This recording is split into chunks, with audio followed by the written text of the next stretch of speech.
I'm actually surprised it took this long for the US to reach the debt ceiling, when you look at just how many trillions they have overspent on foreign wars. And I'm low-key sitting here hoping that this will finally trigger a conversation in Western countries. Perhaps it's about time we stopped quote-unquote borrowing money from the taxpayer. Borrowing, by the way, is just a friendly, matey way of saying, we're going to print loads of money and we're going to make you or your children or your grandchildren pay for it in the future. This is probably one thing that governments, particularly Western governments, do that really grinds my gears. It's just a basic principle, really. We, the plebs, have to pay taxes so that the government can spend money on institutions and public services, etc. and basically keep the heating on and keep the lights on. But year after year, they never seem to manage to balance the books. And I say Western countries because Western countries, sorry, but they're mostly democratic. Or at least they're supposed to be, and by that you'd think they'd be a bit more competent. The fear of losing an election and losing their jobs would keep them in line, but for some reason that doesn't work. Take the UK government. Every major corporation all across the world's favourite Prime Minister candidate, Rishi Sunak, decided it would be a good idea to just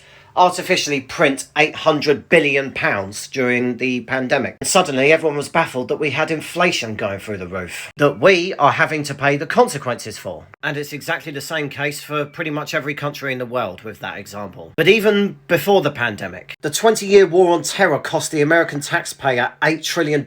I'd hate to imagine how much we're overspending just to keep Ukraine up and running. Maybe it's the Asperger's in me, I don't know, but I cannot wrap my head around why governments cannot just balance the books. Because there's no way in hell anyone can convince me that all they're doing is spending money on public services. What else are they spending money on? Where else is this money going? What non-profit organisations and institutions are they throwing our money at? When are we going to have an honest conversation about national debts and overspending and stop racking up unspeakable amounts of debt which all have to be paid back? And when you reach the ceiling, suddenly you could see hundreds of thousands, maybe even millions of jobs just disappear. Are there any government initiatives or programmes or departments that can be scrapped entirely? Can we please start being a bit more sensible and responsible with our money? Maybe lock away a small percentage of it and save it for a rainy day and start paying these debts back.